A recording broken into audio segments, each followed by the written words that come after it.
Bonjour, je vous invite à continuer à découvrir l'île de Lanzarote. Vous savez que Lanzarote, qui fait partie des îles Canaries, eh bien, c'est une île du printemps éternel. C'est ce que disent les guides touristiques, mais il y a des jours où le printemps ressemble un peu à l'automne ou à l'hiver. Et aujourd'hui, on va passer par pas mal de nuages et même à travers de la pluie. Bon, pour participer à ce type d'excursion en 4x4, mieux vaut avoir un bon dos. Et même quand on croit en avoir un suffisamment bon, il arrive que après coup, le dos dise, eh ben, il n'aurait pas fallu faire du 4x4. Donc, avant d'en faire, réfléchissez bien pour savoir si votre corps est capable d'être secoué. Sinon, faites comme ce randonneur, prenez votre sac à dos, vos chaussures et marchez. L'avantage d'un guide du coin, eh bien, c'est qu'il connaît de beaux endroits et qu'il connaît le moyen de les atteindre. Alors ce carrefour, avec ses trois dromadaires, je commence par le connaître par cœur et nous prenons une route qui va au départ vers le nord, mais en réalité je ne sais pas où Andrea va me conduire. Andrea, il est d'origine italienne, mais il est installé à Lanzarote parce que il trouve que c'est une île volcanique, plus volcanique que les autres îles volcaniques, et que chaque jour les paysages, en fonction du temps, de la lumière, eh bien, sont différents. Donc, c'est un amoureux de la nature, même si c'est un amoureux motorisé, et il me permet, avec son 4x4, eh bien, d'aller en des endroits où les taxis de l'île ne peuvent pas aller. Donc c'est une découverte, presque comme si j'étais sur un quad, mais je crois que les quads, ça secoue encore plus qu'un véhicule 4x4. Donc, à mon âge, je préfère assurer un certain confort, à la limite de l'inconfort, à certains moments. Ça fait partie du jeu. Et après avoir grimpé des collines, les avoir sillonnées, eh bien Andrea m'amène toujours par des pistes caillouteuses secouantes vers un bord de mer que je trouve joli parce qu'il est naturel. On n'est pas en zone d'hôtel, de maisons rapprochées. On se dirige vers un petit village de pêcheurs.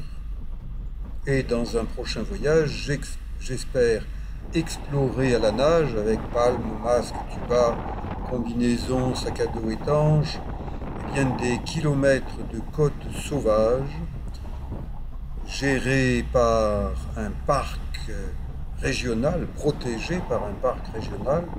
Donc on ne peut pas y faire n'importe quoi, on ne peut pas y construire n'importe où, n'importe comment.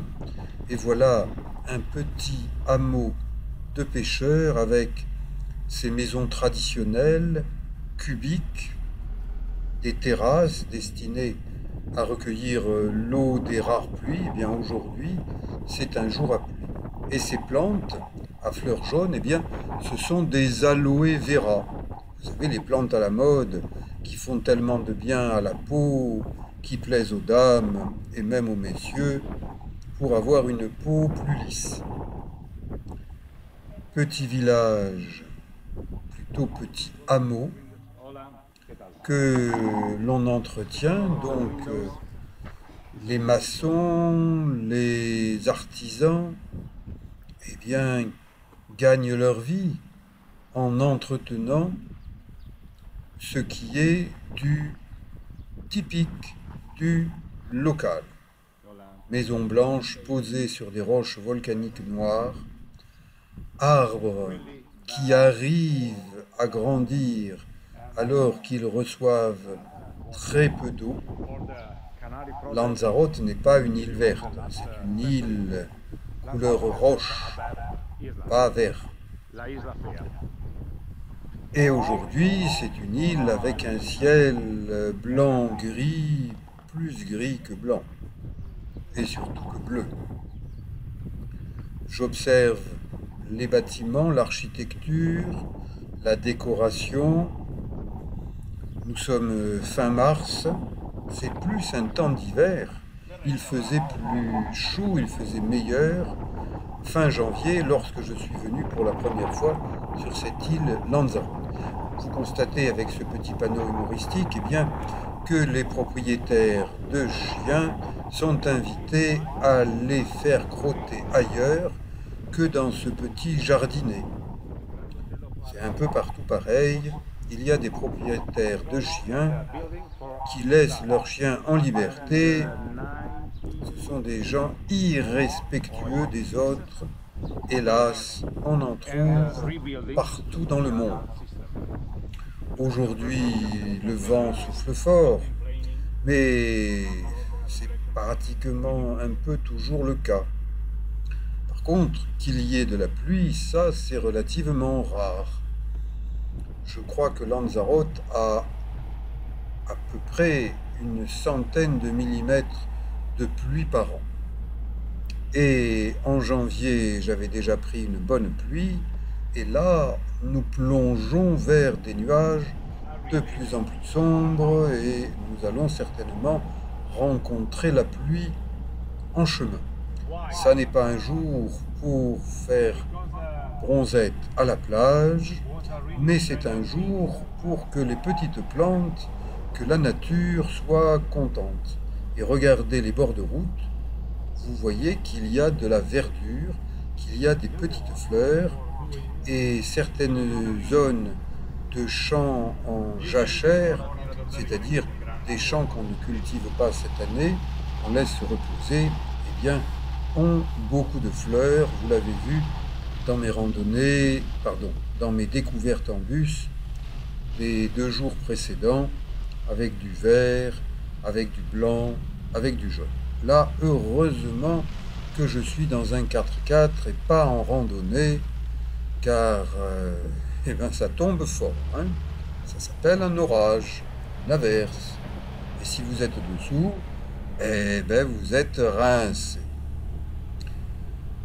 Les essuie-glaces tournent vite, et puis, ça y est, on est passé au travers de cet orage, mais l'ensemble de l'île, Lanzarote, bénéficie de ce temps arrosé. Volcans, terre volcanique noire, quelques randonneurs courageux, des cyclistes aussi courageux, parce que même si Lanzarote est une île qui n'est pas très élevée, avec un maximum d'altitude à 640 mètres de haut, en réalité, ça monte et ça descend. Et là, eh bien, si je n'étais pas avec Andrea et son 4x4, eh bien, je passerais à côté de ce chemin qui mène vers l'enfer des éruptions volcaniques du passé, et pas si passé que ça, où des hommes courageux ont quand même réussi à sauver des morceaux de terrain et à y cultiver des pommes de terre, un peu de céréales et de la vigne. Là, ce sont les aloès. Ceux-là vivent 25 ans, font une belle fleur jaune, et ensuite ils meurent en sémant leurs graines.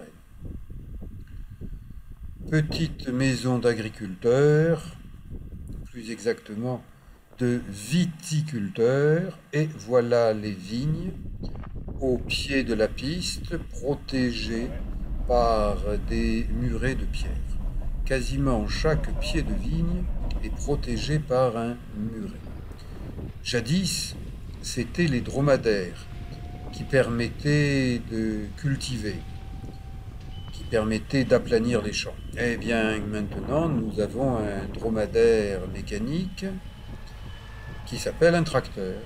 Et vous constatez que le conducteur agriculteur sait parfaitement se servir de son dromadaire mécanique tracteur.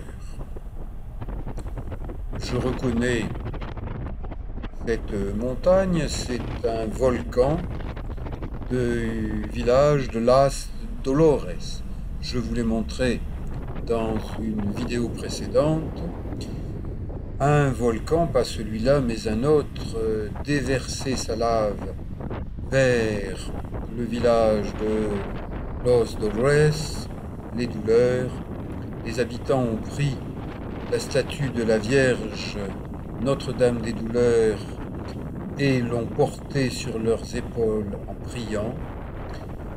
La lave s'est arrêtée avant l'entrée du village.